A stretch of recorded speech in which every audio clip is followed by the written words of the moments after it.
Hello, my name is Dr. Kim. A procedure I commonly perform is the modified Brostrom internal brace for chronic ankle instability. The implant I use is called the Arthrex internal brace. I have a lot of questions from patients regarding the internal brace, and they want to know exactly what it is. So today I decided I have a kit that wasn't used, so this is a throwaway kit. I was just going to open it to show you guys exactly what is inside the internal brace kit. The Arthrex internal brace kit is used for ankle instability, and the way I describe it to my patients is that it's a seatbelt for life. It's going to protect you once your surgical repair is completed, and it'll protect you so you can get back to rehabilitation a lot faster. So let's go ahead and open this kit up.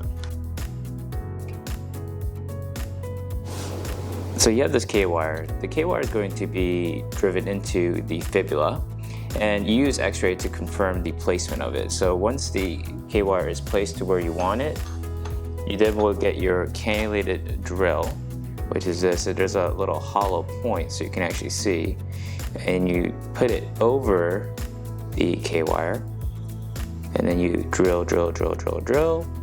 Take this out, take the wire out. The same hole, you will then take your tap. The tap has threads on it, so the tap will go in and make the threads into the bone. So you basically tap, and come out. And you would do the same thing, so you repeat it for the talus. And there is a little guide that protects the soft tissue. As you can see, there is a little metal inner lining, so you don't get any plastic debris. So the tap for the talar neck and the fibula are different. The talus is a 4.75 tap, it's bigger and it's green. For the fibula, it's a 3.5 tap, it's black. So as you can see, they're different in size. The internal brace is really just this device. It's a bi-lutine adhesive screw right on the top with fiber tape. And so this pathway to put this in is once you have the talar neck drilled and tapped, you put this into the talar neck, you hold the paddle, and you basically spin. As you see, when I start spinning, you can see that the distance from the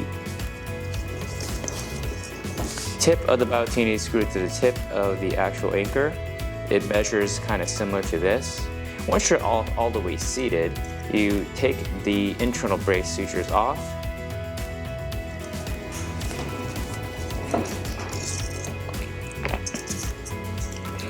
You release it here. So this is to release the actual tip of the anchor.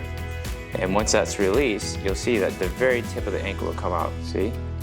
And the way you control it is through this. You can see. And so here, you pull it out.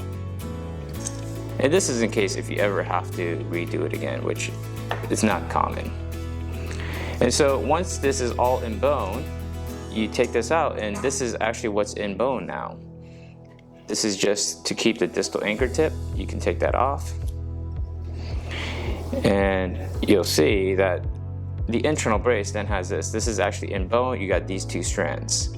So this is in the talar neck, and you pass the same thing for the fibula, which is you have this nifty little flag to pass into the anchor. That'll help you thread it.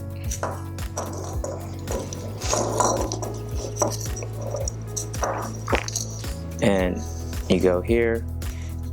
And as you see, one limb of the internal brace is attached. You tighten it, bring this through. You do the same thing. You put this in bone. You tap, drill, put it in. And once it's in, typically this can come out a little easier, but.